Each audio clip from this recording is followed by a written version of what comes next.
And away we go. It's that time. Good damn morning, everybody. Happy Wednesday, hump day. Here back on the show this Wednesday. I was annoyed the other day when President Zelenskyy from Ukraine joined our president, and they got to talking, and Joe Biden started talking about giving another $200 million to Ukraine. And I was like, damn, man, where are you getting all this money from? And so I was kind of heartened when I heard the stories that maybe that hasn't come to fruition. But there's some interesting tidbits about that, and a whole line of Twitter posts, X posts, whatever about it. So we'll get into that today. Plus a whole bunch of other stuff happening this morning. A lot of things trending that were interesting. So we'll spend mostly the time on trending topics, plus a couple other things, unless anyone throws anything in the bin. And when I say bin, I don't mean like the European version of the bin, meaning the garbage can. I mean the stack. The bin was stacked. The inbox, whatever. So we will excuse me, hang on. We'll talk about those things and a whole lot more after the intro. Johnny, would you do me a favor? Play the intro. Ladies and gentlemen, coming to you live from the Lucky Dog studio in a hidden location somewhere in the upper Midwest of the United States of America, it's a brother making his own way, but with all the wrong opinions. Welcome to the Morning Night Live with your host, the one and only P-Dog Knight. Yes, that would be me. Stop that music, please. And show my face. There we go. Good morning, everybody. Welcome to the Morning Night Live. I'm your host, Marty, also known as P-Dog Knight on the internet. Welcome back to the P-Dog Knight channel, where we kvetch and what's the other word? There's another word for that.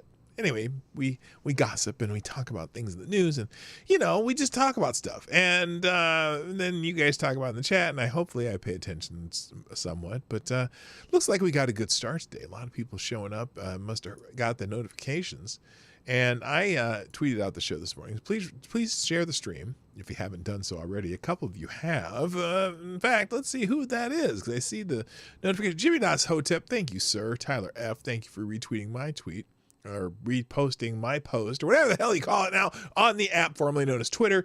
Please, if you're not on Twitter, this doesn't have to be Twitter, just anywhere you have to have some social media presence, just invite some friends to join us. So there you go.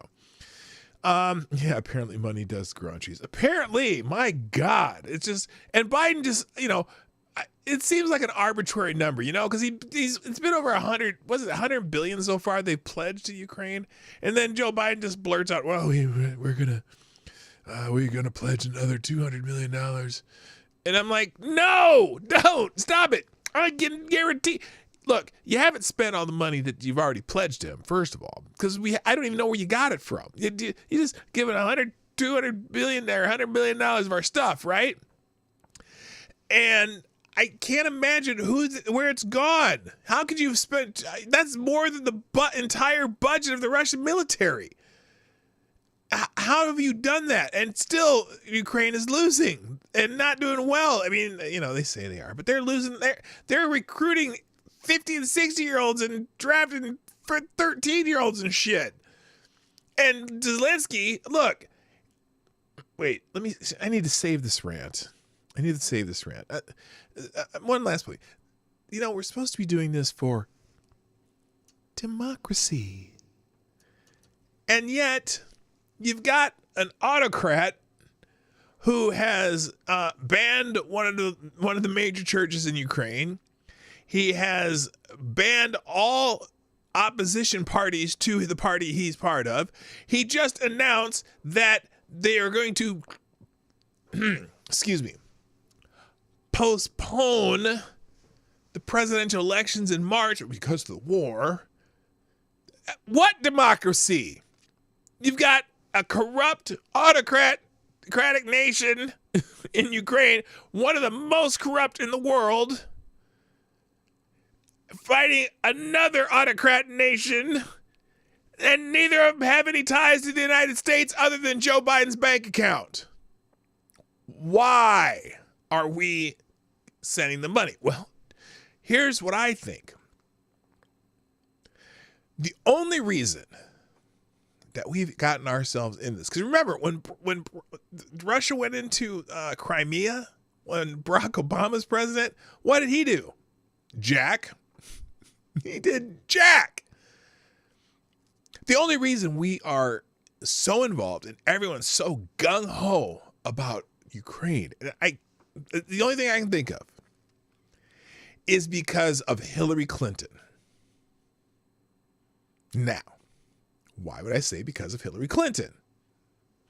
Because Hillary Clinton decided in the 2016 presidential campaign to drum up the specter of Russia interfering in our election on behalf of Donald Trump, even though the only person who actually colluded with anyone Russian was Hillary Clinton. And you've got all these Democrats and all these people still bitching about Russia for the 6 years later, and Putin and Donald Trump's Putin's puppet and blah, blah, blah, blah, Putin, rootin' tootin'. And so all these people are so mad at Putin and want to pin Putin on Donald Trump that because now they're in a war with Zelenskyy, which, look, that fighting in the Donbass region has been going on for a long time. It's full of ethnic Russians, Russian-speaking people. I understand somewhat why they might want to be part of Russia instead of Ukraine. Now, I don't think Putin went about it the right way and whatever, but that shit's been going on forever. The only reason anybody gives a crap about it is so they can bash Putin, which they think is an ally to Donald Trump. But guess what? When Donald Trump was president, did they go into Donbass? Did Putin attack Ukraine while Donald Trump was president? No. Because they know that we have a weak-ass president named Joseph R. Rahim Biden, who's really the Obama third term, and Obama's first and second term, they didn't do shit about Russia. So, what no better time than the present. Because of the president. See what I did there? All right. I'm a little fired up this morning. I'm a little bit fired up this morning. So, here's what we're going to do. Let's say hi like I normally do, because I am a little fired up this morning. Looks like we got a good crowd here today. I mean, I see a lot of names that I don't see that often this early in the show, and that's great. And a couple of people come back that I haven't seen for a while. I am excited. So let's say hi to everybody, and then we'll just get into the show. How's that sound? Does that sound okay to you? How about you, Johnny? Does that sound okay to you? Yeah, I of course it does. I don't think Johnny's paying attention. Johnny, hello. Yeah. Yes, you. Okay, there we go. Okay, so let's say hi to everybody. First in chat over on Rumble, Mr. Avocados Diabli, of course, gets the bell. Thank you for joining me today. Oh, by the way, I do have a cup of reparations in the famous breakfast wine cup. It's the breakfast wine cup. Also on Rumble, Mr. Mike Savage, Blarg, and Jimmy Das Hotel. And those are the only people who've shown their faces on Rumble. But apparently there are 10 watching, 9, someone left, 9 watching on Rumble. And so if you're watching on Rumble, just sound off. Oh, one of the 3 is me. I always have a Rumble window open. For some reason, they don't have like YouTube has kind of a studio backstage kind of thing that you can put on the show, and it doesn't really count as a viewer. But at Rumble, you have to actually open a page just to make sure it's running. And it looks like it's running, is it? I see this. Oh, yeah, it must be, because that graphic, it's just mine's just way behind for some reason. There's my face. Okay, I don't need to see me though. Thank you. All right, on YouTube, No, I don't see your face. I just see your Abby. And there's a face on your Abby. Is that a face on your Abby? What is that? Is that Alfred E. Newman or what? I can't see it. It's very small, so I don't know what that is. But it looks like a face. Okay, on YouTube, first in chat is also Avocats Diabli. Oh my gosh, Johnny on the spot. Also, good morning, Mike Savage, Blarg Tire, Alexander, the gentleman, Leech. Good morning, also JB. What's up? I know I don't mean to be anticlimactic saying JB. I'm glad you're here too, JB. It's just that little epic music thing for Tire is kind of fun. Anyway, also good morning to Attack Alpaca, Revon Harris, TC's in the house. Welcome back, TC. Nice to see you again. Zero the Heroes here. Good morning, Frankie Deller. Hello also to Tyler F. and Lord Stanhope and my favorite Canadian Jaeger Pony. Good morning also to Hig 1966 in the home base in Florida. Good morning. And Tyre, I see you over there on Rumble too. Thank you for sounding off on Rumble. Good morning also to Nomads in the house. Hammer time. And Maddie's here. Maddie, I hope you're doing well. I was just thinking about you this morning, actually, because I know it's what you're going through, and I know it sucks.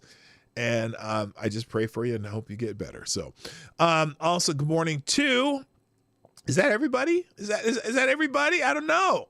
Maybe I haven't scrolled far down far enough. I got Lord Stanhope. Yeah, I did that. I can't stand it. Zero phone and Jen T Maxie, another one of my favorite Canadian peoples.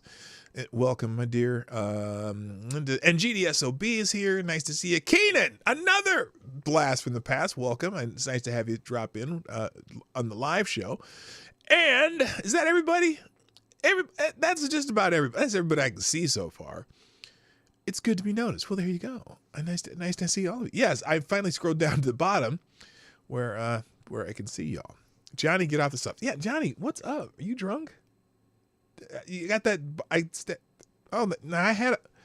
Oh, well, that's interesting.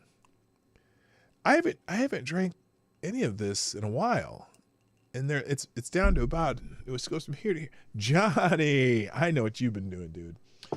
Okay, that's my bottle of Rittenhouse Rye. Okay, shall we get into the show? It is Hump Day, and of course, I can't show you Hump Day on X, the app formerly known as Twitter, because you'll just see a bunch of boobs and butts. Thank you, Banks and Tyler. Or Banks, what's up? Are you watching right now, Banks? I don't know. Thanks for retweeting the show, though. I appreciate it, brother. Okay. Let's get into what's happening in the world. It's mostly going to be trending topics today because one of them has to do with Zelenskyy, and I want to go down through that. I want to go through the Zelenskyy trending topic a lot today. So that's mainly the main topic today. I do have a few articles open. We'll see what we get to, but let's talk about what's happening in the world now. We always like to talk about the special days. And today, my goodness, is a very damn special day. It is none other than this young lady's birthday. Yes, it's Tay-Tay's birthday. The, who is it? Time Person of the Year. Banks, yes, you are here. Nice to see you. The time, and Steph Colonel, what's up, Steph? How you doing, my man? It's Tay-Tay's birthday, Taylor Swift's birthday. I don't know how old she is. How old? Did anyone know how old Taylor Swift is? Does anybody really care? I just, like I said, I want to ask this Taylor Swift person, what kinds of things do you sow, and how swiftly do you sow them? Because that's something. Yeah, that's a dumb joke. It's a dumb dad joke. Anyway, it's Taylor Swift's birthday, the Time Person of the Year. Happy birthday, Taylor Swift. Have a fantastic day. I don't know who the British person is. Taylor plays at Wembley next year, June and August. So fingers crossed we see a nice reunion with Prince William. I don't know what that means, but I think Kelsey, what's his name? Travis Kelsey whooped Williams' ass. Here's a picture. Oh, I see. There's with Prince William, Bon Jovi, and Taylor Swift. I don't know what they're doing there. maybe a possible meeting with William and Catherine at Windsor Castle. Well, you know, Tay-Tay's a billionaire, so she can get into some places that nobody else can get into. She took up tennis. I don't know if she took up tennis. I have no idea. Anyway, I'd still say though, Taylor Swift's, well, I guess from a pocketbook standpoint, it's not a downgrade. But if you saw who Travis Kelce was dating before Taylor Swift, is definitely a downgrade. I'm just saying. Taylor Swift's, you know, she's cute, like cute-ish or whatever, but that former lady he was going out and hanging with, she was fine as hell. Anyway, I'm going to know more about this. Other things trending. St. Lucie, and again, as we talk about the special days, today is the, what do they call it? It's the Scandinavian Festival of Light, December 13th. That is named after the Sicilian St. Lucie, but the celebration of light during the darkest time of the year has its roots in ancient Norse winter solstice celebrations. Because, you know, we always have to, we adapt holidays to religions based on what we're religioning now. So anyway, today is the Catholic feast day of St. Lucie. Lucia of Syracuse, born 283, died 304, was a Roman Christian martyr who died during the Diocletianic persecution. Easy for me to say. In Sweden, she's commemorated by Catholics with girls wearing candles on their heads because Lucy's name means light. So isn't that cute? Look at that. That's kind of cool. Except the only problem is, I hope, are those really candles, or are those just light bulbs? Because I'm sure at one point when they're using candles, I always worry about, could you imagine, you know how it sucks it would be to get wax in your hair, especially a white girl, because it'd get in there and you're all caught up and clumped up and stuff. Anyway, I don't know what the fuck I'm talking about. I am losing my mind today. All right, next, what else do we got to talk about on trending topics? Autopilot is trending now. There's some movie out that everyone was bitching about the other day about something about white people, which is kind of overwrought some shit. And the trailer of the movie had a bunch of Teslas crashing into each other, like they just, because it was a kind of a dystopian world where they had all these auto driving cars, and all of a sudden, like, the entire grid went crazy and the auto driving cars were just smashing into each other. Okay. And the people who were in this non-auto driving car were trying to, avoid all the Teslas coming at them. Well, that sometimes art imitates life or projects life.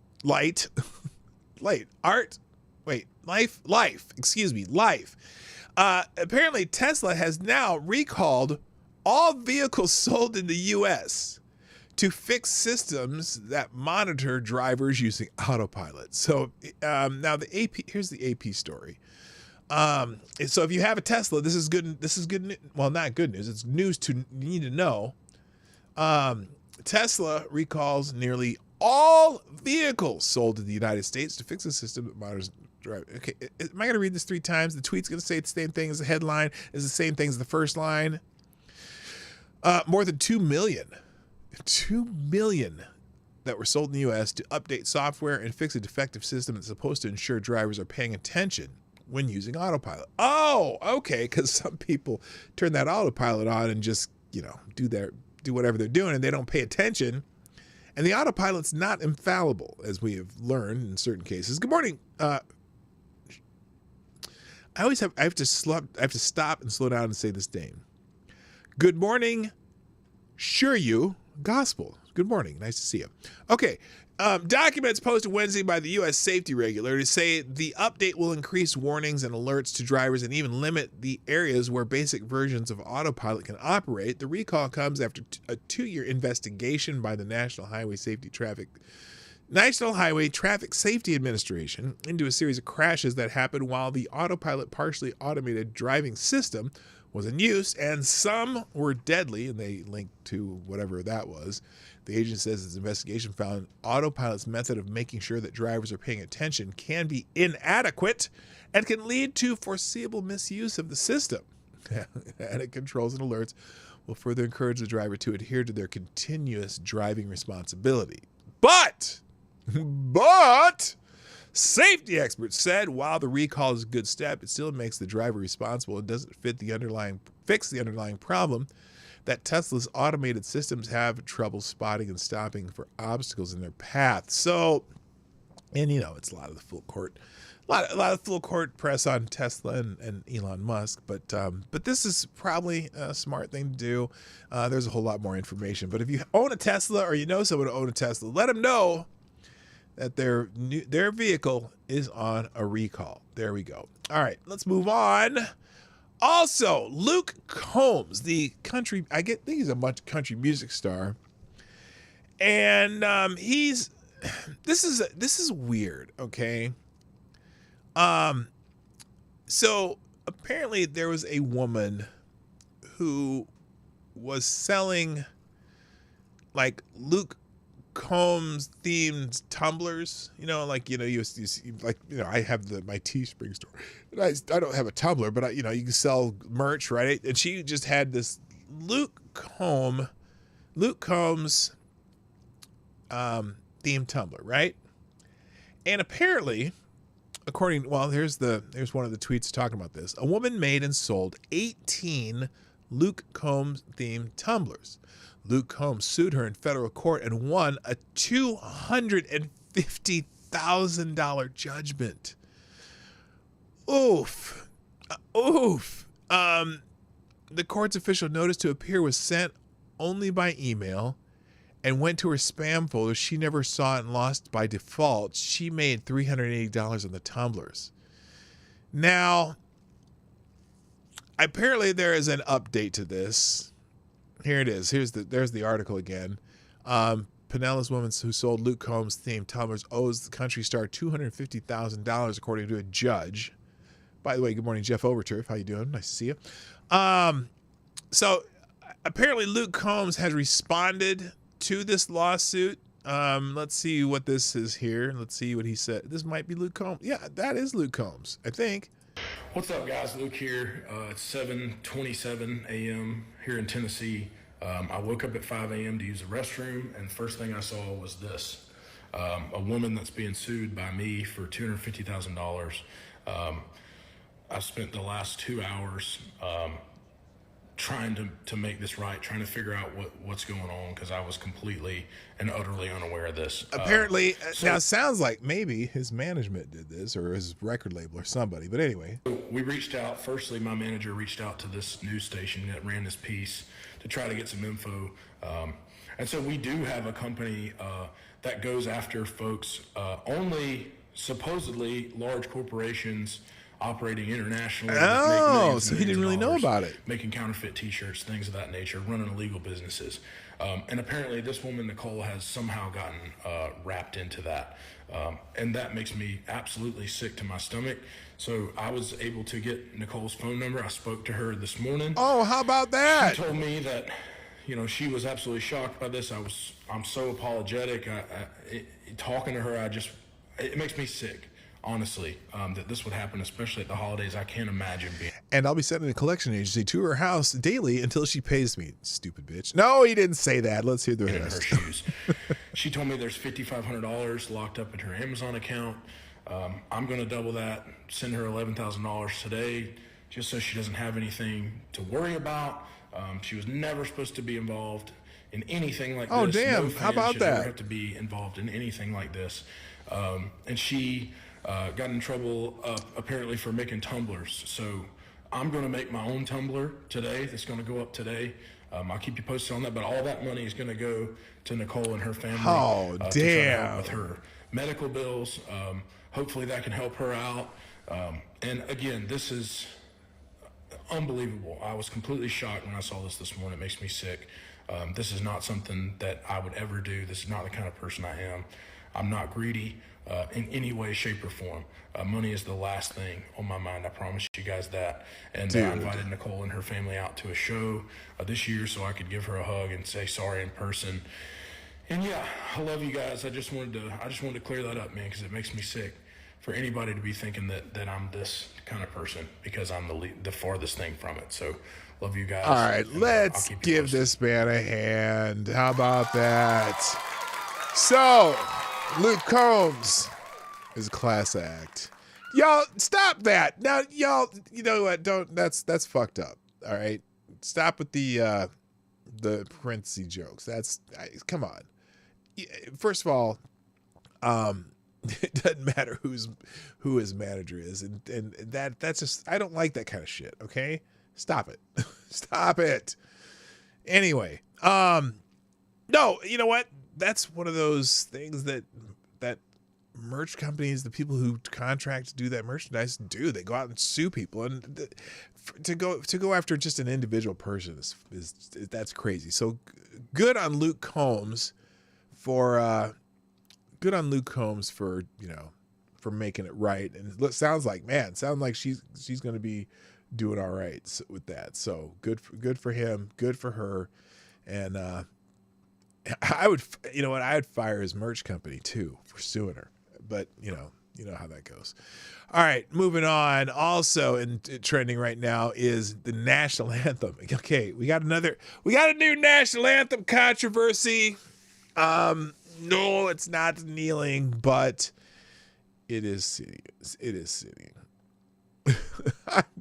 Yeah, I'm serious. Come on, man. You know I have some Jewish viewers, and you start doing that shit. I don't need that headache. That's not my. Well, I mean, you can say whatever you want in my chat. I'm just saying. I don't endorse it. So anyway, it's just. That's just one of those things, man. But it's all good. You can say whatever the hell you want. I don't care. So, national anthem is trending because, well, apparently, LeBron James was going to his son's basketball game at USC. And, LeBron James, big celebrity and all that. And he decided he's walking into the basketball game. And it just happens to be during the national anthem. So some people are making a big deal out of this, and it's like well, let me just show you what they're talking about. So here he is coming to USC, and it just happens to be during the national anthem. Happy Hanukkah, P-Dog. Come on. Yeah, thank you very much. You know what's funny, that I have a menorah. Just because I don't know why my father-in-law was my father-in-law is this really devout, Christian, always studied the Bible and stuff. And he also, for whatever reason, was really into, just studying Judaism too. And so he had a menorah, and he has a couple other things that, you're like, why do you have this? And he's just like, because I'm into this kind of, studying this kind of religious history. And so when he passed away, we got his menorah. So we put it up over in our house over there. Anyway, but we don't use it. I forgot it was Hanukkah right now. Anyway, all right, so here we go. Oh my God, JD. Now, I'm not even going to respond. Anyway, so LeBron James is walking into a basketball game. His son is playing in the University of Southern California. And, he was into being kosher. My father, he talked about kosher. He wasn't into it. And can I stay on topic here? Here's LeBron walking into the University of Southern California basketball game right during the national anthem. And he walks in, and he's late, and he's okay, and he's not really paying attention. Maybe he doesn't notice it. You got to remember, he is LeBron James. In fact, the people are taking pictures of him. Now he goes and sits down.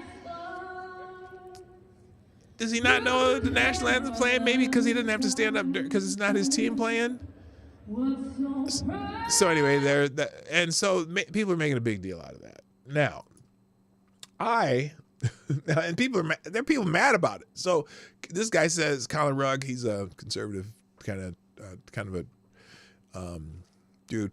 LeBron James casually walks into the basketball game arena while the national anthem is playing and takes a seat. Zero respect for the country that gave him the opportunity to be a basketball star. Zero respect for the country that allowed him to become a billionaire.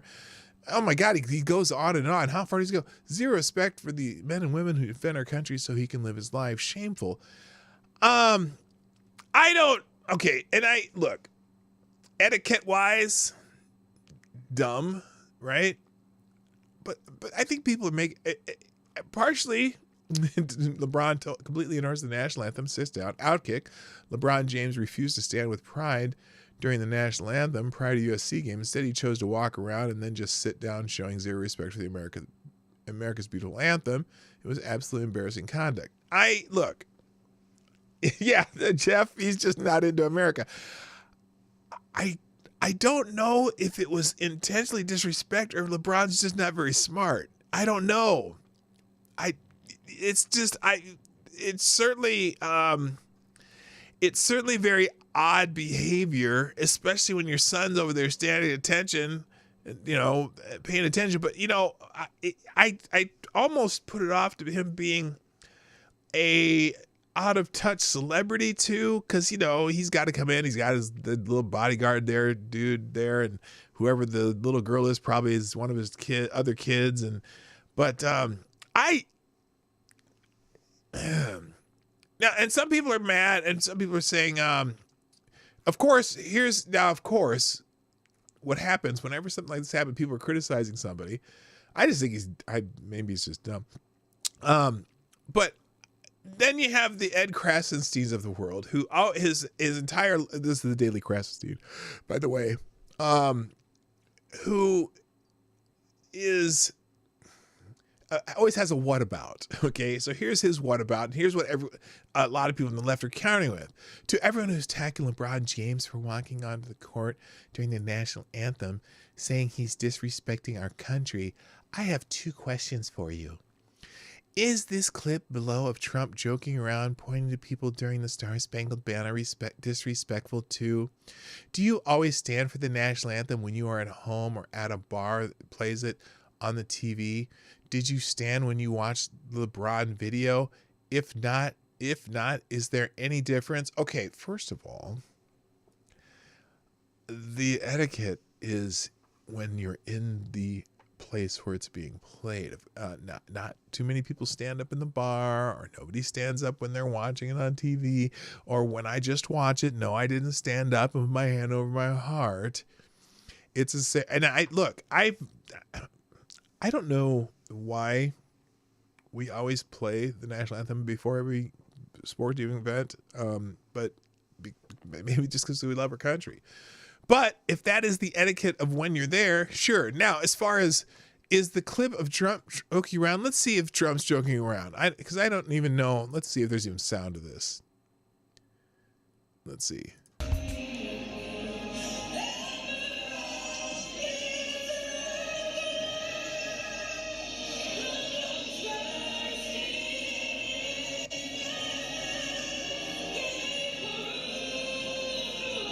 At least he's standing.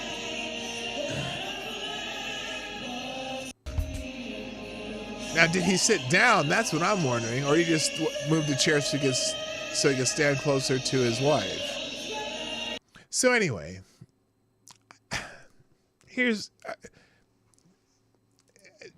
we can make a big deal about it. It's LeBron James. It's easy target. I don't care. Look, I'm at a point where I'm just so numb to it now. I know that when I'm in that building, I'm standing at attention, holding on the flag. Now, I have another thing about this though that I wanted to bring up regarding our national anthem. Okay, it's not like he took a shit on mid-court, mid anthem. No, he didn't. And I'm kind of I'm kind of in this camp of, I'm here to tell you right now, we don't care. If he wants to be a jackass, he can be a jackass, okay? And I just, whatever. But let me just say something about the national anthem, too. Because it's been bugging me for a very, very, very, very long time. And I think I know who to blame for what I'm just about to say. But when we see the national anthem at sporting events or events like Trump's at here or whatever, and it drives me insane, being a former musician, or I guess I'm still a musician in a way, but I'm not a non-practicing musician, is the fact that the national anthem has become a very, very long, drawn-out ballad. And I just had to break this to you, but the national anthem's not a ballad, people. Y'all, and I go back to Marvin Gaye. When Marvin Gaye did the national anthem at the NBA All-Star game a long time ago, and he did it in the Marvin Gaye style. I mean, people were dropping panties while he was singing the national anthem. It was so Marvin Gaye-like, and I just was like, yeah, that's cool and all. But then every singer in the planet decided that they were going to have their own special rendition of the national anthem and try to outdo the next one. And then you got to have, Whitney Houston, which was a beautiful national anthem. Was that the Olympics or something? No, it wasn't the Olympics. What was it? Might have been the Super Bowl or something. I mean, that was awesome. But again, the national anthem's not a ballad. Okay? It's supposed to be kind of a march tempo. Oh, say, can you see by the dawn's early light? And it's supposed to be like that. It's not supposed to be a ballad. It's not something you're not singing to your lover of how you have yearnings for them. Okay. And, so anyway, and oh my God, I do remember Roseanne's, and that was pitiful too. I don't care that she did it in her style, but the grabbing of the junk at the end, which was basically making fun of baseball, not being disrespectful to the country, but still it was untimely, whatever. I just want a simple national anthem. Okay. That doesn't take 7 minutes, because that's the other thing. Most people sing it so freaking slowly. It drives me insane. So if you're going to go sing the national anthem at something, please, tempo. Oh, say, can you see by the dawn's early light? And I could sing the whole thing, but I won't. All right, moving on. Texas and California is trending. And apparently there's a movie coming out called Civil War, starring Kirsten Dunst, Kaylee Spaney, and Jesse Pymons, who I don't know who the hell this is. And Texas and California are trending because, hello Shrapnel, how you doing? Replace with America, fuck yeah. That would be cool. Hello, Brent Hayes, too. And Simon Wolfwood. So, the reason Texas and California are trending, though, is because this movie apparently is a movie about Texas and California and 19 other states are seceding from the Union. And for some reason, it implies that Texas and California are allies in this. So, and I'm not going to play the trailer, but I'll put the links here. But here it is. I'll give Garland some credit. Having Texas and California team up and start a new civil war is a brilliant way to make sure your dystopian movie about the rise of American fascism is not political. Fuck you with the fascism shit. I hate people even use the term anymore. There has no meaning. But anyway, so anyway, this is someone says releasing this during an election year has to be a deliberate choice. Texas and California would never in a million years join forces. President Ron Swanson. Okay, in this land, anything is possible. Welcome to Alex Garland's Civil War in theaters and IMAX, April 26th. I should do voiceovers. In a world where Texas and California normally would be at each other's throats, one small incident causes them to join forces and attack the rest of the country. Anyway, so here it is. And here it is. I'm not going to play it. Here, I'll play it without the sound. 19 says play. Why isn't the captions going? What happened to the Oh, here we go. That's because I turned them off. I don't want to turn the caption. I want to turn the sound off. Here it is. 19 states have seceded. The United States Army ramps up activity. The White House issues warnings as the Western forces as well as the Florida Alliance. Three-term president assures the uprising will be dealt with swiftly. Let me know if you want to try something. Are you guys aware it's like a pretty huge civil war going on all across America? We just try to stay out. With what we see in the news, seems like it's for the best.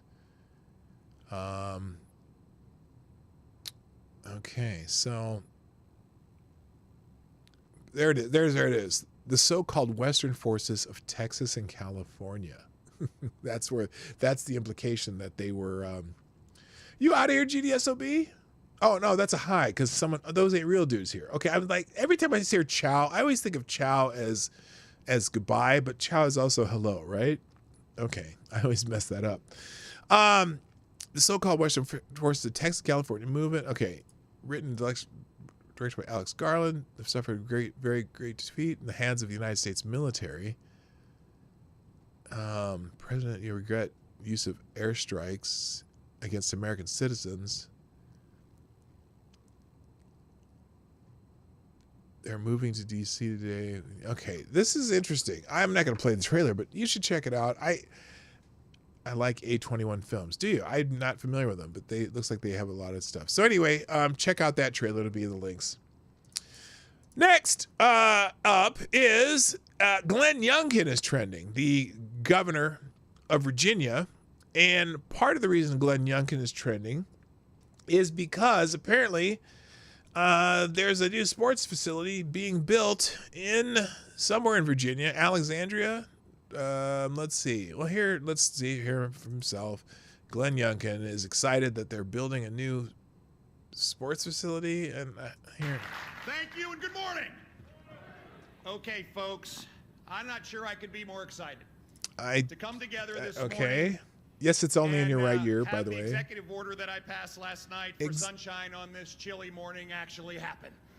Okay, that's funny. I saw a gentleman out front, and I said, how's the coffee? And he said, hot. And I said, that's the way it should be. There are so many people Glenn, get on with it. To this morning, so many that I am almost positive that I will forget someone. And so as we just have a giant group hug for everyone here, let me say thank you. Thank you for the tremendous effort that's gone in to getting ready for this morning. Okay. And I have to say, after get on with it. Many years of dreaming and many years of discussion, come on. I am pleased to announce that right here in Alexandria's Potomac Yard, we have a plan to unleash a brighter, more extraordinary future. And as part of this amazing project, we will build a spectacular $2 billion sports and entertainment district. Okay. Why is the governor announcing this? I don't know. I don't get it. More things to distract you from all the other bullshit, I guess. Governor Glenn Youngkin on the tax benefits of bringing they're going to bring the Capitals and the Washington Wizards, so basketball and hockey, to Virginia. Here it is. No upfront investment, harnessing the financial horsepower of the future incremental taxes and other revenues with an estimated $12 billion of economic contribution to Virginia. They always sell the economic impact. You're going to have this great boon of economic impact in Virginia. I don't know about that.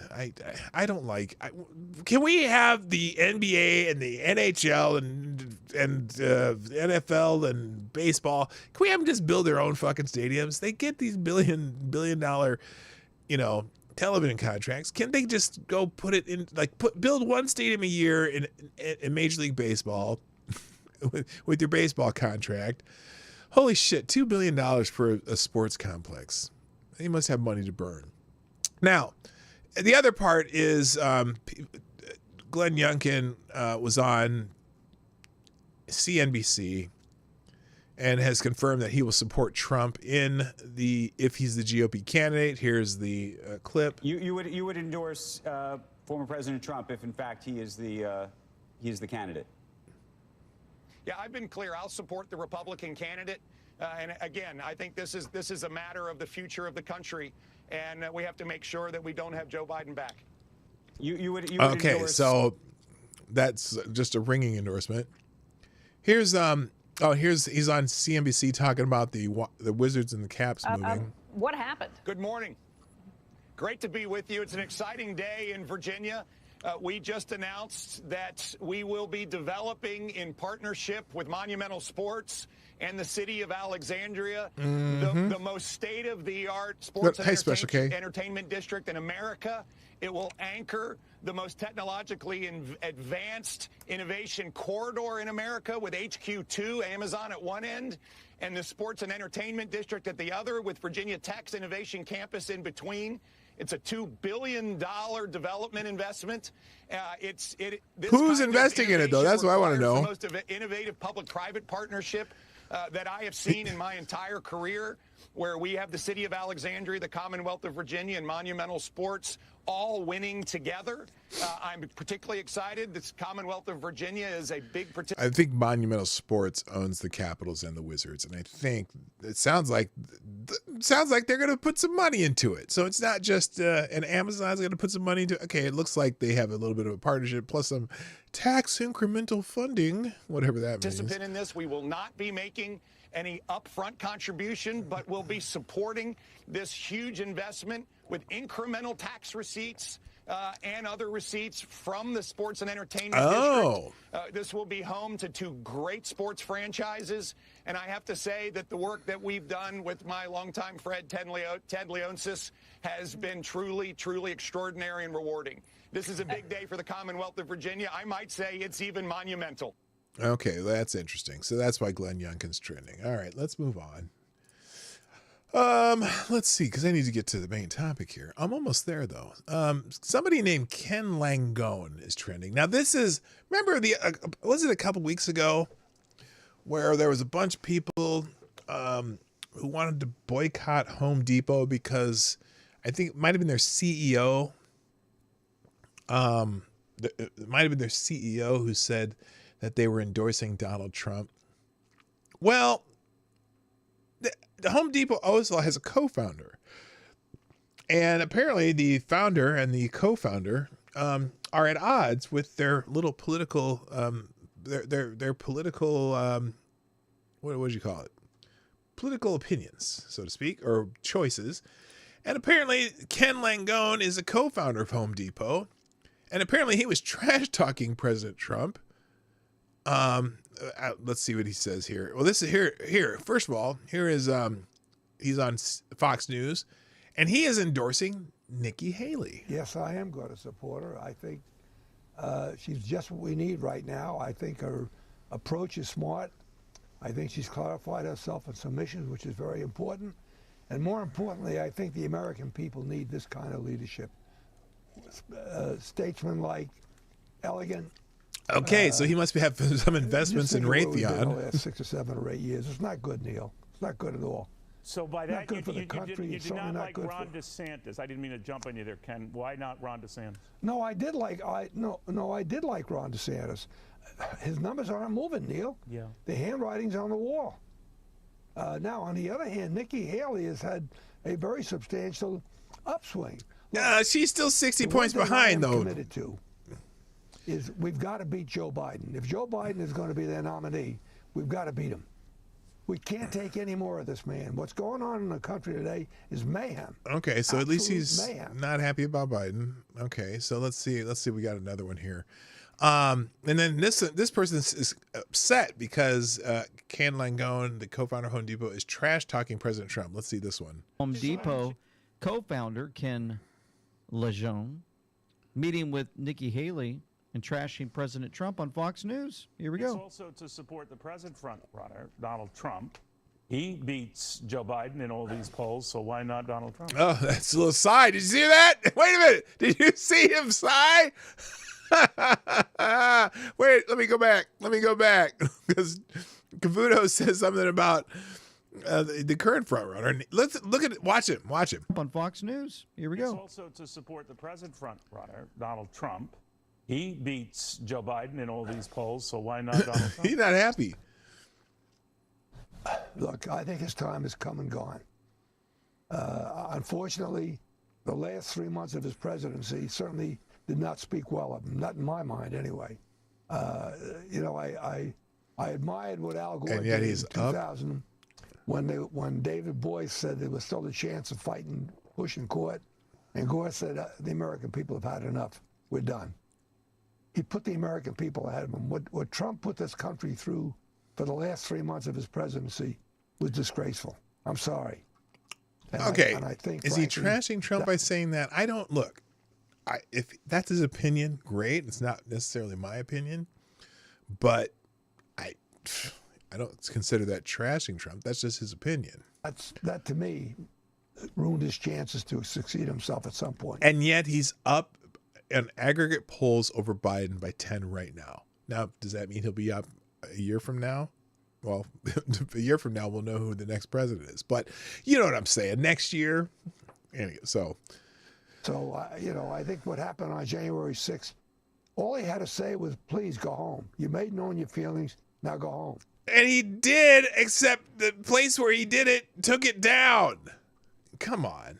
This is someone who hasn't heard the whole story. And some of us who pay attention to this whole thing absolutely know what's going on with that. And so I'm just saying that's pretty wild. That is the news media strategy to only give you a single story about January 6th has been very successful. Just like, for example, the media narrative on the Proud Boys.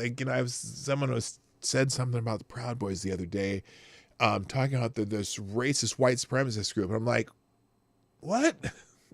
Do you know the actual history of the Proud Boys and what they actually do? But the media has successfully painted them as some white supremacist group, which is not what they are at all. That's not what their beginning was. Their beginning was just to get people, the Antifa fuckers, to stop beating the shit out of people. And so they'd come and defend people. And they were basically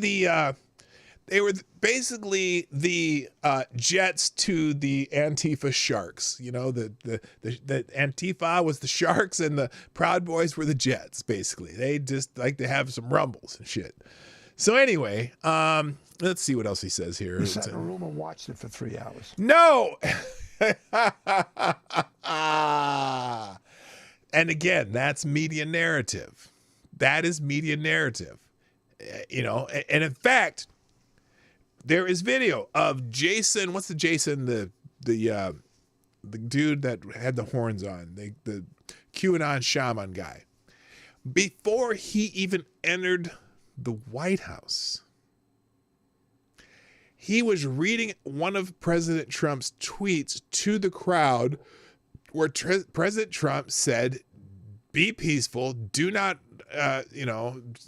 respect the officers." And he was reading to the crowd. There's video of him reading to the crowd.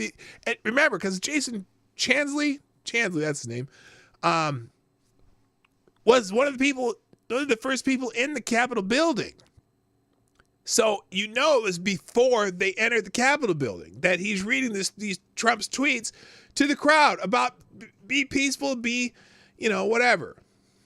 So anyway, hello, Big Dave. What's up? How you doing? It's nice to see you again. A better example is Nick Salmon. The MSM railroaded that kid over and over, even saying he had a punchable face. Then all cell phone videos showing the real story. Yeah, that. You're right. That is a better example. I was trying to think of an example, but that's true too. And we're starting to see some of the video from January 6th that was withheld or just glossed over. So anyway, did nothing about it. Did nothing about it. Yeah, So see, and that's media narrative. It's It's absolutely media narrative. Understood. So a line. And they've successfully perpetuated that media narrative. All right. So that's why Ken Langone's trending. All right, what's next here? We got Brett Kavanaugh's trending. And it's mainly a lot of the Supreme Court justices are trending, particularly Kavanaugh and Gorsuch. But there's this case in Texas, this woman who is trying to get an abortion or something. I'm waiting for the, I haven't followed the story, but let's see. here's I'll give you an example of some of what they're saying. So Wilfred Riley, he's a conservative, the same people who argued for 4 months that Brett Kavanaugh was a serial gang rapist denied that any Hamas fighter is. Okay, that's not what we're talking about. That's not why he's trending. He's trending because apparently the Supreme Court. So here it is. When the Texas Supreme Court denied Kate Cox an abortion, many blame Susan Collins for voting to confirm Brett Kavanaugh since he helped overturn Roe, but that lets Mitch McConnell off the hook far too easy for the SCOTUS seat he took from Merrick Garland and gave to Gorsuch. Well, no, he didn't take anything from Merrick Garland. Merrick Garland wasn't going to get confirmed anyway. And thank God Merrick Garland never got confirmed. Holy shit, is he a nightmare? But anyway, so people are trashing Brett Kavanaugh. I'm not so sure. Trump is so screwed. Trump doesn't have presidential immunity thanks to a 28-year-old Brett Kavanaugh page and the forefathers of the Article 1, Section 3, Clause 7 impeachment judgments. Trump has done no more delayed tax. What? What is this?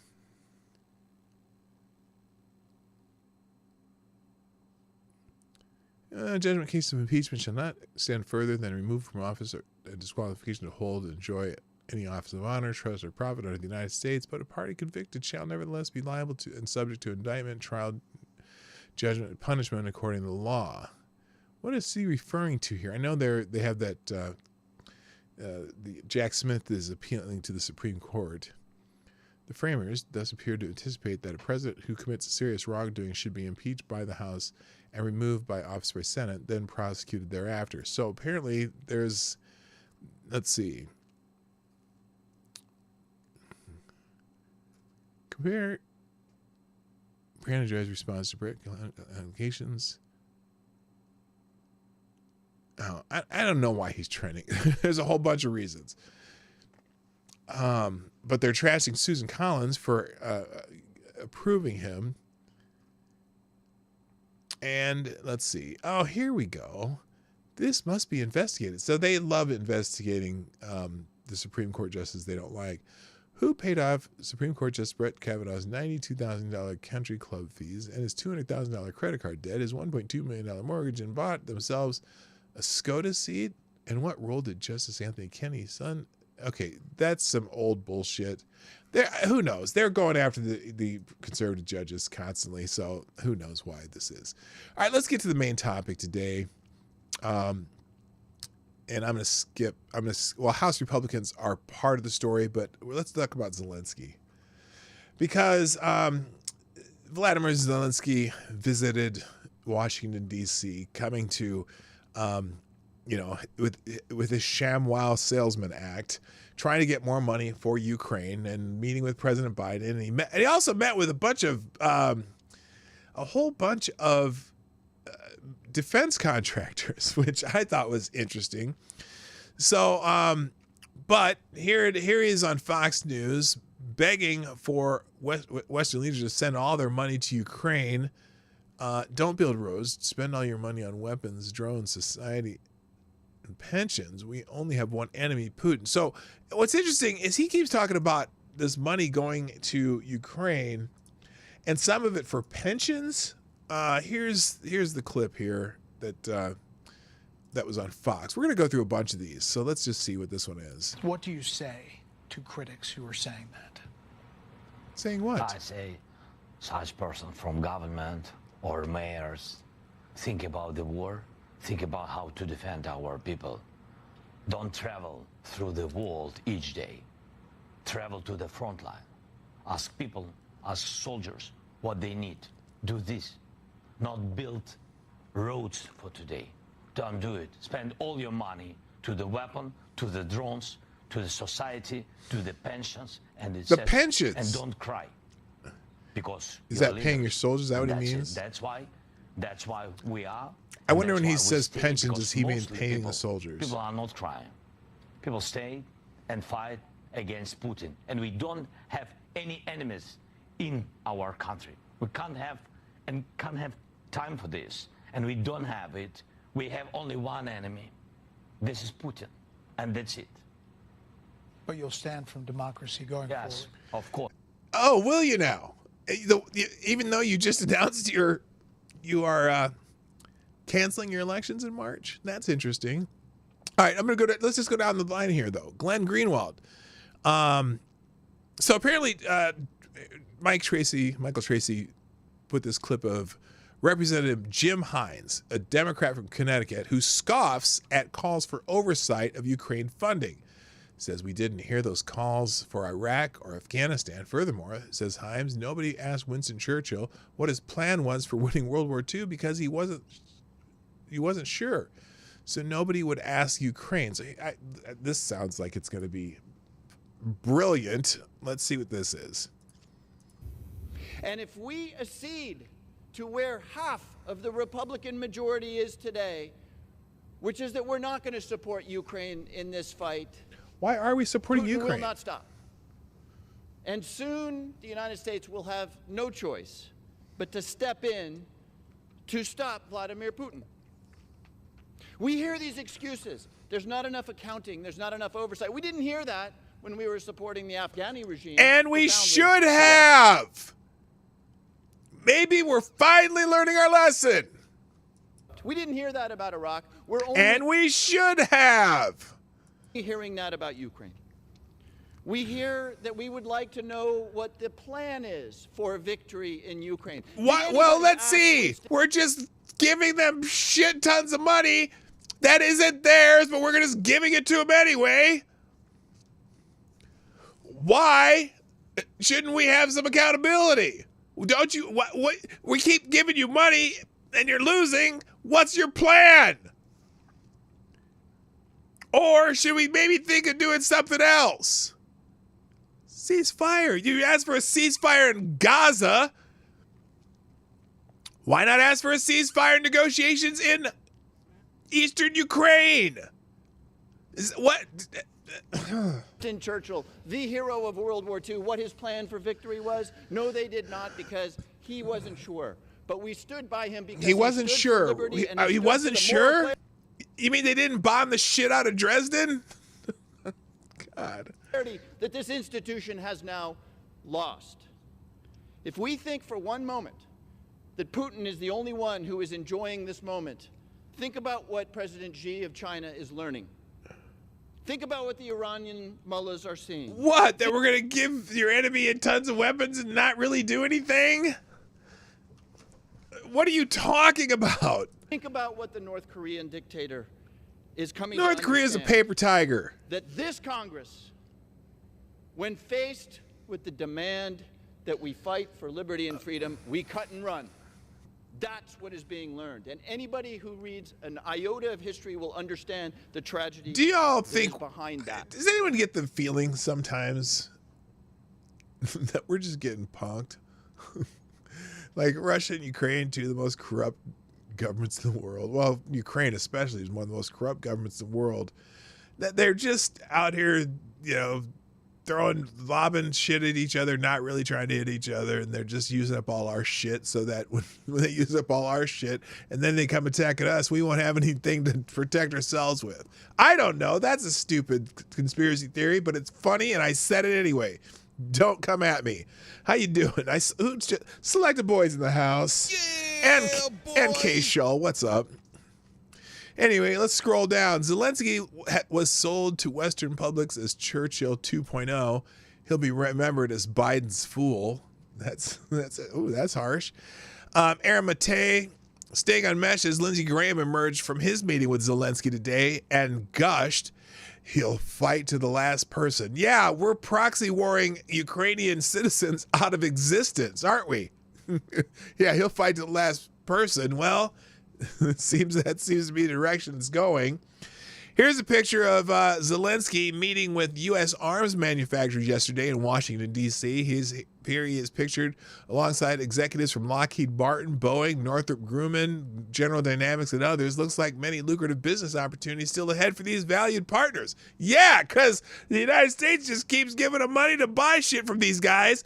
Guess what? Zelensky's there saying, "Hey, dudes, look, we might be getting another 200 milli. Now, I need to make some upgrades to my vacation home, but after what's left, I'm going to be buying a bunch of shit from y'all. So get those machines whirring, baby. Get them whirring." As in WHIRRING. If you didn't know what the hell I said. So anyway, yeah, isn't that great? He's meeting with all the defense contractors because, hey, we're about to get another 200 million. Let's get some play toys. Of course, that'll buy one jet from Lockheed. But anyway,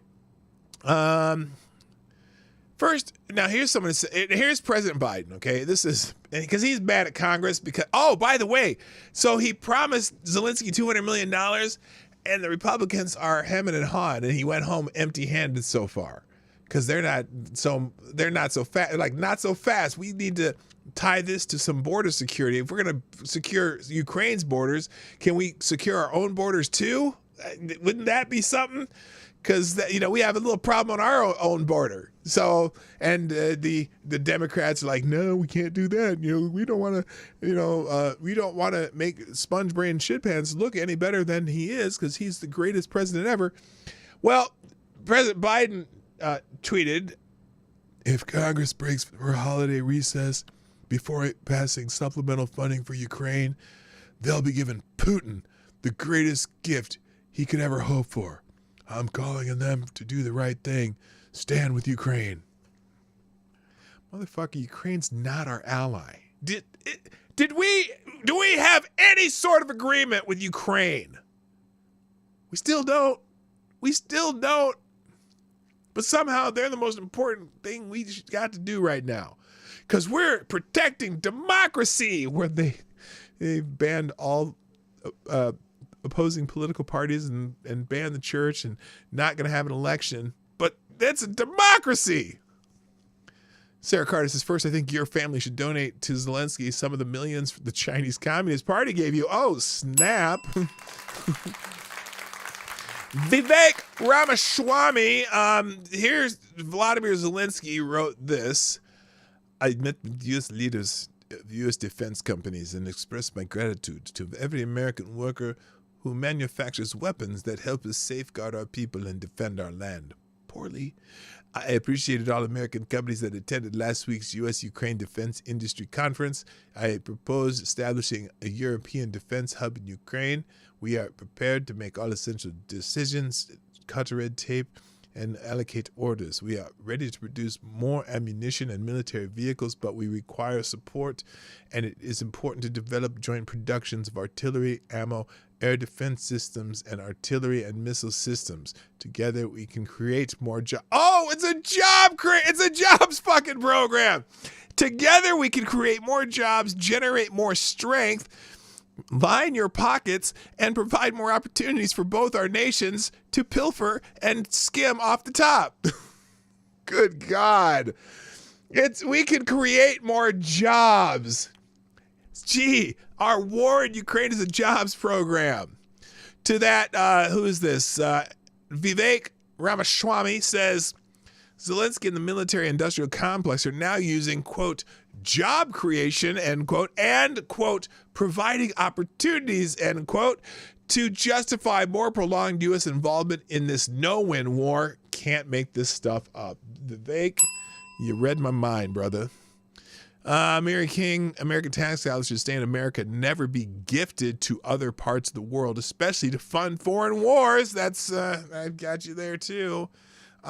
We have enough problems to address here in America. If Zelensky needs money, he can start a GoFundMe like a normal motherfucker. And let's see, anyone else here? Who is that? Is that Glenn Greenwald? Yeah, it is. Zelensky once again visits D.C. to beg for money, but this time a large number of Republicans, even Lindsey Graham, are telling him no. Oh, Lindsey told him no? Lindsey told him no? And even Robert F. Kennedy, Zelensky is literally meeting with defense contractors. Yeah, because they're all just rubbing their hands together going, hey, Biden's going to give him another $200 million, but he didn't get it. So, woo, that's good. Oh, no. And here, okay, here we go, guys. Here we go. Let's do this. Let's caption this picture in the chat. Okay, caption the picture. I'm just gonna just you got a caption for this. Here's my caption. Yes, I'll do anything for that extra 100 million to 200 million. Oh God, why did I say that? Yeah, let's see. I'm firmly behind big dinners. Mary Poppins, total smash. Why are we talking about Mary Possums? Mary Poppins. Oh, I hear your husband is in the emergency room. Supercalifragilistic spring winter romance. Yeah, Ramaswamy. Oh, did you Apu Ramaswamy backstage interview about Elon letting Alex back on? Oh, yeah, we talked about that yesterday where he had his phone on and he was peeing and everyone heard it. Adult encounter. Pelosi meeting her retirement fund manager. Yeah, I bet she's got some investments. See, every time he asks for money and he gives the money to those guys he just met with, another congressperson gets their first bell ring at the stock exchange. Where is his hand? Ew! Oh, okay, that's it. We're done with this. No more. I'm just. Oh, that was just enough. That was enough. Anyway, meanwhile, on the border right now, while Biden is hosting Zelensky's in the Oval Office, yeah, there's just a big wave of people coming across the border there. Good for them. Oh, and here. Oh, okay, this is good. Okay, now let's finish with this and we'll move on. Here is okay, Donald Trump Jr. tweeted this or whatever, posted this. Wow, a really honest and powerful pitch from Zelensky on why America should send Ukraine more aid. Okay, this might be some from defense or faking news. Okay, let's see Zelensky's pitch to America for more money for Ukraine. Thank you. As I told General Austin, I have come here for a re-up of cash. I brought the coke, I brought the hookers, I brought the kickbacks. Now, where is my money? I need it to buy another yacht. Fund the war to fight against democracy. Delete the yacht part. I have dirt on all Washington politicians, and I will release unless I get my money. Do you want your sons and daughters sent to the war? Thank you. Okay, so there you go. That's the honest version of what he said when he came begging for money again. How much time do I have? 6 minutes. I got time to do. What's this? What is this? House Republicans. They're also. So House Republicans is also trending. Look, what articles do I have here? Hang on a second. I have one here. So when I said Zelensky left empty-handed, here's the article on that, by the way. Zelensky leaves empty-handed. McConnell admits Ukraine aid talks are going nowhere and punts to January. So Ukraine President Volodymyr Zelensky will come up empty in his latest swing through the U.S. Capitol. Negotiations on additional American aid to Ukraine paired with a border security package are dead, Senate Majority Leader Mitch McConnell reportedly told his fellow Senate Republicans at their weekly lunch Tuesday. Republican leader's comments comes as Zelensky makes his third trip in a year through the U.S. Capitol with his hands out. Republican opposition to additional aid to Ukraine has steadily grown as voters have balked at Zelensky's pleas for more handouts from American taxpayers. Congress has already authorized well over $100 billion in aid. Now, and that's the other thing. So we've already allocated or authorized over $100 billion with a B dollars in aid, right? So what exactly is this 200 million that Joe Biden was pledging him that he couldn't come through with? When it's $200 billion in aid, what does 200 million get you? Except for, again, upgrade to the vacation home and maybe a couple jets or maybe one jet from Lockheed Martin. I don't know. Anyway, earlier Tuesday, Zelenskyy met with individually with Speaker Mike Johnson. Afterward, Johnson reiterated his position that the White House and the Senate must get serious about securing our border before any additional aid to Ukraine can be considered, arguing that the Biden administration has failed to outline clear goals for further assisting Ukraine's war against Russia. We need clear articulation of the strategy. So there you go. All right, other things I had open. Let's just go through these other articles real quick. I was on an education focus too. Oh, by the way, House Republicans, apparently Hunter Biden, who's going to be interviewed by House Republicans in a deposition, says he's here and he's ready, and then he runs away from questions. Here's Hunter Biden. I'm here. I'm ready. Hunter, are you ready to go across? And like father, like son. He's not going to answer any questions. Other people, and then Nancy Pelosi, House Republicans are pushing impeachment as payback for Trump being impeached when he withheld aid to Ukraine, which he didn't do. The longer Republicans take to provide aid to Ukraine, the more people will die, more women will be raped, more children will be kidnapped. Wow. So she's saying that in Ukraine, that women are being raped and children are being kidnapped. Are they kidnapping and doing all that stuff over there in Ukraine, just like in Israel? Like, are they didn't do it? They're denying in Israel? I don't know. So anyway, that's not what I want to talk about. Let's get to the articles. These few articles. Now, remember we were talking about the Harvard president? You know, she got caught plagiarizing some shit, and now apparently there was an investigation. But when I read that yesterday, it didn't quite click in my head that the article about the investigation into her plagiarism, that was back in October, like just before they made her, or after they made her president of Harvard. And it didn't quite click in my head. And so, and I didn't even think about it, but here in the New York Post today, there's a big story. Harvard covered up secret plagiarism probe into President Claudine Gay during the anti-Semitism storm, and they threatened the New York Post. Harvard University covered up its high-level investigation into whether its controversial president was a plagiarist and used an expansive law firm to threaten the Post over our own probes. And they were studying this too. The college announced Tuesday morning that it investigated Claudine Gay over whether some of her academic work was plagiarized and had cleared her of breaching the college's standards for research misconduct. Now, you know how many students get expelled for plagiarism? I was funny because there was a video that was showing a whole bunch of them. Cannon Hotep's in the house. So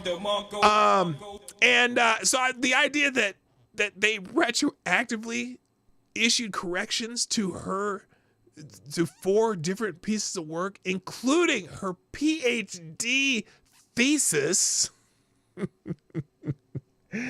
And they granted her to the corrections that were originally omitted. But anyway, the Post can disclose that Harvard spent weeks failing to come clean about Gay being under investigation, staying quiet even when she was hauled in front of Congress for the disastrous testimony on how the Ivy League college is dealing with anti-Semitism on campus. Harvard only disclosed the investigation when the university's governing body, Harvard Corporation, said it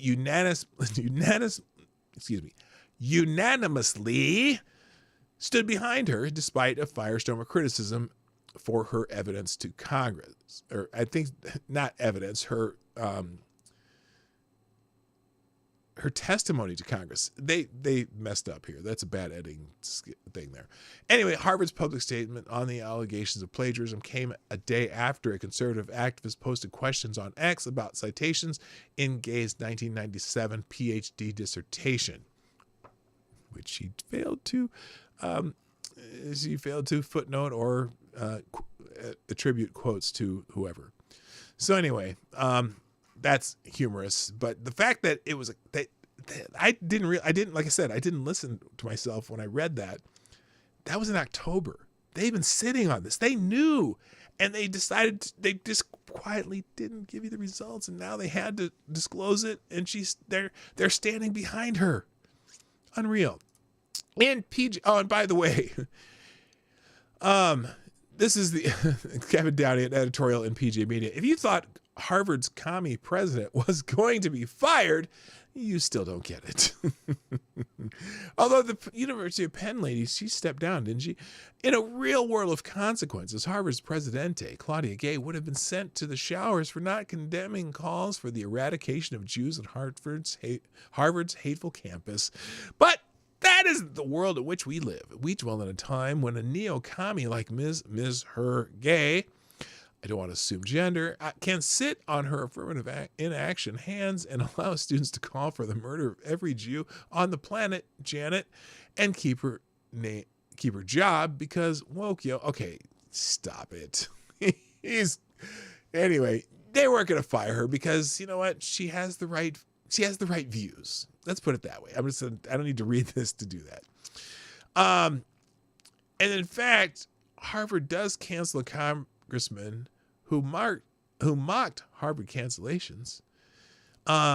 Last week, Harvard President Claudia Gay drew national outrage when she and two other elite university presidents told congressional committee that calls for a genocide of the Jews wouldn't necessarily violate campus rules against harassment. Yet Gay hasn't been without her defenders, who insist that her stance is about protecting free speech, because, you know, those campuses are the bastion of free speech, especially if you're on the right. They believe, you know, they very much support your right to say whatever you want. Not. Now, so a mere 2 days after Gay mouthed these words, here's what she said. As Gay herself said in her opening remarks to the lawmakers, quote, "I have sought to confront hate while preserving free expression. This free exchange of ideas is the foundation upon which Harvard is built." A mere 2 days after Gay mouthed these words, however, Harvard canceled a student event featuring two Democratic lawmakers, one of whom has been critical of Gay's testimony. On the afternoon of Friday, December 8th, Harvard's John Adams Society, a conservative-leaning student group, was to host a discussion on the future of U.S.-China relations and their ramifications for American industrial policy, featuring Representative Jake Achenschloss of Massachusetts and Ro Khanna of California. The planned event was co-sponsored by American Affairs, the heterodox policy journal edited by Julius Crean, and where, full disclosure, I published a single piece, that's the writer here. A month earlier, on November 6th, David Vega, a current student affiliated with the John Adams Society, booked a room through the proper channels and received an email from the Faculty of Arts and Sciences confirming the room and the event. "Your room has been confirmed," read the confirmation email, which I've reviewed. The administration even offered audiovisual assistance and day of contact information. Everything seemed to be going swimmingly. As the days went by, various Harvard authorities helped organizers and congressional staff through a Byzantine campus process. When Achenschloss, chief of staff, reached out to the Harvard events team to discuss security, Christine Haverty, director of events management, replied, "Thank you. For this, you would work with the team planning the event and Harvard University Police," adding that they are wonderful. Now, November 27th, Haverty introduced the congressional team to Sergeant Andy Gilbert of the Harvard Police to coordinate security. A few days later, Harvard Police informed the organizers and the congressional team, quote, "We'd like to let you know that Harvard Police is still in the planning stages for this event, and we will be coordinating a planning meeting in the coming days." And the planning process continued. There were no ominous signs. As recently as December 5th, Harvard confirmed the event as scheduled and set to go forward. Then, that same day, Gay gave her Washington testimony. You know, the one where she insisted the sacred principle of free speech protects even extreme anti-Jewish animus, depending on the context. 2 days later, On December 7th, the student organizer received an email informing him that the event was canceled. John Robert Bagley, the associate director for student organizations, explained that the event had been canceled owing to the fact that it was co-sponsored by a non-Harvard entity, American Affairs. They probably just didn't like the name. Anyway, Korean, the journal editor, is an alumnus for what it's worth. So the journal, American Affairs, is alumni of Harvard. So what happened between December 5th and December 7th? Gay's congressional testimony took place on December 5th. Auchincloss published a statement on December 6th mocking her for her supposed commitment to free speech. Quote, Harvard ranks last out of 248 universities in support of free speech, Auchincloss said. But when it comes to denouncing anti-Semitism, suddenly the university has anxieties about the First Amendment. It rings hollow, end quote.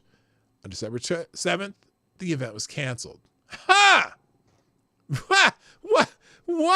What a coincidence! What a coinkydink! Now, it'd be one thing if Gay's commitment to free speech were the real deal. As it is, anyone with a sense of institutional memory knows that Gay does not believe a word she said in Washington. Heck, you don't even need an institutional memory. Just behold her institutional conduct with respect to a member of Congress who dared criticize her. So there you go. They canceled him because he didn't toe the line and say gay's the greatest thing since being gay. So there you go. All right. Let me finish up here. Oh, I should be done, but I'm not. Okay, let's just give you a couple more headlines. At Yale, since we're talking about Ivy League schools, apparently Yale drops Israeli salad from cafeteria menu. Oh my God. And they're reevaluating the decision after Free Beacon requested for comment. So anyway, as pro-Palestinian students on campus increase pressure on the school to cut all ties with the Jewish state, Yale University Dining Hall has dropped an Israeli-named dish from their menu. Oh my gosh, that is some support for the Palestinians. Dropping the name of a salad. For years, Yale's hospitality division, which oversees student dining facilities, has served a dish called Israeli couscous salad with spinach and tomatoes. Israel, however, has been dropped this year. Has been dropped from this year from the meal's name. They renamed it. Just call it Mediterranean couscous salad. Observers on X, formerly known as Twitter, where the news first emerged, accused the school of racism and saw it as a part of a larger campaign by pro-Palestinian students on campus to eradicate support for the Jewish state in the wake of Hamas's October 7th, whatever. Okay, so that's stupid. That article will be in the link here. There it is right there. It's going to be there. The other articles I have, an article in the Federalist, an editorial, we need an immediate ceasefire in Ukraine, not Israel. And let's see, what was the last one here? Oh, I have a link to my Teespring store with the new global warming ever since the Ice Age, with some cavemen taking selfies on a melting glacier. There you go. It comes in T-shirts and that's a sticker. There's T-shirts and cups. I didn't do a hat, and I still have the Your Lives Matter collection if you want to go to the next page. But so that link will be on the page if you want to get any of that shit. All right, let me finish up here. Where's I had one more and I don't know what to do with it. I did that one. Did that one. Oh, I guess that's it, guys. Hey, thank you for joining me today on the Morning Night Live. Can you have a beef with food? Maybe. You lost me with couscous, and I stopped listening at salad. Okay. I'm sorry. I didn't mean to lose you with couscous. You know, couscous is just a little pasta, right? And then the little tiny kind of pasta looking things. I think. I don't know what couscous is. All right. So, I guess that's it. Thanks everybody for joining me today. Please, if you haven't shared the stream yet, do that. But more importantly, hit the like button, because that you can do right now and it takes no effort. You don't even have to leave the page. And if you do that, it makes the algorithm work better, I guess. And I don't know for sure, but that's what they tell me. And thanks for just being here. Appreciate all of you participating in the chat. No donors today, but that's okay. Don't have to have them every day. And I'll be back tomorrow, 10 o'clock Eastern, roughly. I hope you have a great day. So you all, anyway, I'm going. Bye-bye. My name's P-Dog Knight, and I'm out of here. Have a great day. See you tomorrow. Hey, this is P-Dog Knight, and thank you for watching today on the P-Dog Knight channel. If you have an observation or remark you'd like to make about this video or my channel, I absolutely welcome you to write it in the comment section down below. I really look forward to hearing from you. And before you go, if you like what you saw but you're not already subscribed, please make sure you hit the subscribe button and definitely click that bell that pops up afterwards so you'll be notified when I post new videos or when we go live. I broadcast my live show, The Morning Night Live, Monday through Friday at 10 o'clock Eastern, 9 o'clock Central. A special thank you to all the supporters of this channel who share our videos on social media and who make donations through Streamlabs, YouTube, Venmo, and Cash App, which are all linked in the description down below. Thanks again, and until next time, I'm P-Dog Knight, and I'm out of here.